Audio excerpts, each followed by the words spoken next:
ہارون رشید نے ایک رات اپنے وزیر سے کہا کہ آپ مجھے کسی بزرگ کے پاس لے چلو، کیونکہ میرا دل اس کاروبار سے اکتا گیا ہے، تھوڑی دیر اطمینان و راحت پالوں۔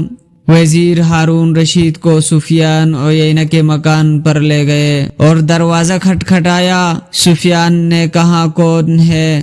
وزیر نے جواب دیا امیر المومنین ہے۔ عیینہ بولے مجھے خبر کیوں نہیں کی تاکہ میں خود خدمت میں حاضر ہو جاتا۔ ہارون رشید نے یہ سن کر کہا کہ یہ وہ نہیں ہے جس کی مجھے تلاش ہے۔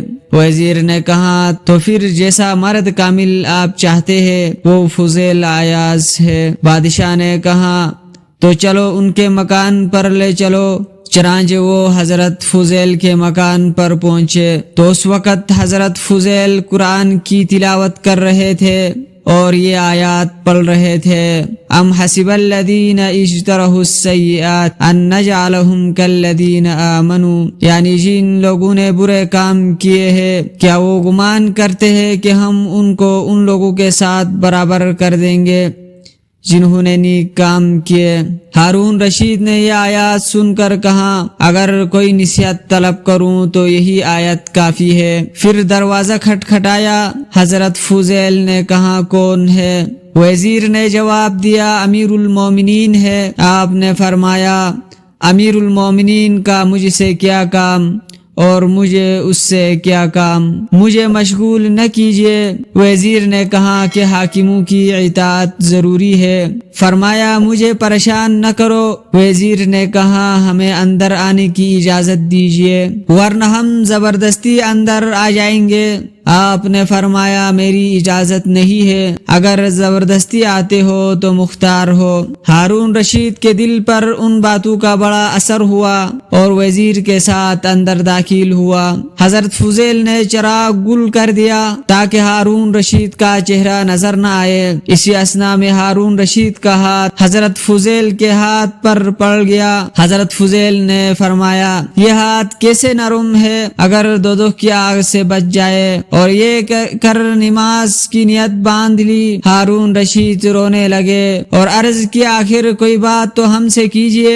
حضرت فضیل نے سلام پھیرا تو فرمایا آپ کے باپ حضور سید الانبیاء صلی اللہ علیہ وسلم کے چاچا تھے، انہوں نے حضرت صلی اللہ علیہ وسلم سے درخواست کی کہ آپ مجھے کسی قوم کا سردار کر دیجیے، تو حضور صلی اللہ علیہ وسلم نے فرمایا میں نے آپ کو آپ کے نفس پر سردار کیا۔ ہارون رشید نے عرض کیا کچھ اور فرمائے، تو فرمایا کہ جب حضرت عمر بن عبدالعزیز کو تخت سلطنت پر بٹھایا گیا تو انہوں نے اپنے دوست سے کہا کہ میں بہت بڑی آزمائش میں مبتلا ہوا ہوں، مجھے اس آزمائش میں کامیاب ہونے کی کوئی تدبیر بتائے۔ تو ایک صاحب نے ان سے کہا کہ اگر آپ چاہتے ہیں کہ کل آپ کو عذاب سے نجات ہو تو مسلمان بوڑھوں کو مثل اپنے باپ کے اور نوجوانوں کو مثل اپنے بھائیوں کے اور بچوں کو اپنے فرزندوں کے اور ان کے ساتھ برتاؤ بھی اچھا کیجیے۔ ہارون رشید نے کہا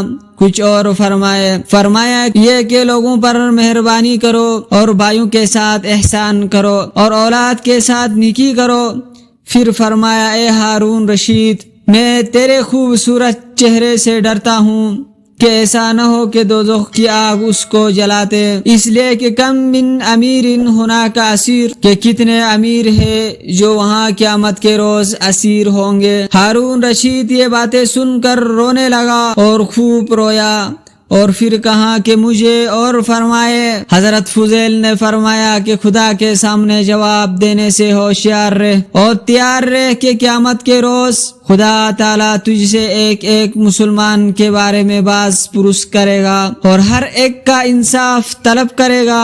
اگر کسی رات کوئی بڑھیا بھی کسی گھر میں بھوکی سوئی ہوگی تو کل قیامت کے روز تیرا دامن پکڑے گی اور تجھ سے جھگڑے گی۔ ہارون رشید روتے ہوئے بے ہوش ہو گیا۔ وزیر نے کہا بس کیجئے کہ آپ نے تو امیر المومنین کو مار ڈالا۔ حضرت فضیل فرمانے لگے خاموش رہ، اسے میں نہیں بلکہ تجھ سے خوش آمدی مارتے ہیں۔ پھر ہارون رشید کو ہوش آیا تو حضرت فضیل سے کہا کہ آپ کو کسی کا کچھ قرضہ دینا ہے؟ حضرت فضیل نے فرمایا ہاں، اللہ تعالیٰ کا مجھ پر قرض ہے اور وہ اس کی اطاعت ہے، اگر وہ اس بات میں مجھ پر گرفت کرے تو افسوس ہے مجھ پر۔ ہارون رشید نے کہا میں لوگوں کا قرض پوچھتا ہوں۔ فرمایا خدا کا شکر ہے کہ اس نے مجھے بہت بڑی نعمت عطا فرما رکھی ہے اور مجھے اس کی کوئی شکایت نہیں۔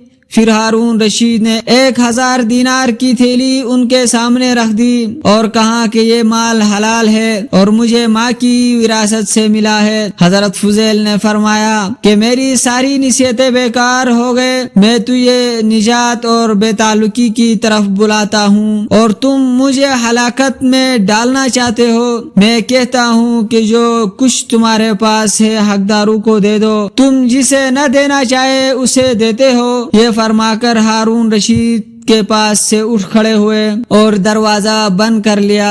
ہارون رشید اور وزیر باہر آئے تو ہارون رشید نے کہا کہ واقعی یہ مرد حق اور اللہ کا دوست ہے۔ دوستو، اس واقعے سے ہمیں یہ سبق ملتا ہے کہ جن کو عرفان معرفت کی دولت حاصل ہو جائے وہ اس دنیوی دولت کی پرواہ تک نہیں کرتے، اور ایسے ہی لوگ دراصل بادشاہ ہوتے ہیں، اور دنیا کے بڑے بڑے بادشاہ بھی ان روحانی بادشاہوں کی دربار میں حاضری دیتے ہیں۔ اور یہ بھی معلوم ہوا کہ پہلے زمانے کے مسلمان بادشاہ بھی اللہ والوں سے عقیدت رکھتے تھے اور ان کے حضور حاضر ہوا کرتے تھے، اور نعم الامیر علی باب الفقیر کے مطابق وہ بڑے ہی اچھے تھے۔ اور یہ بھی معلوم ہوا کہ نفس پر حکومت بڑی قابل قدر حکومت ہے۔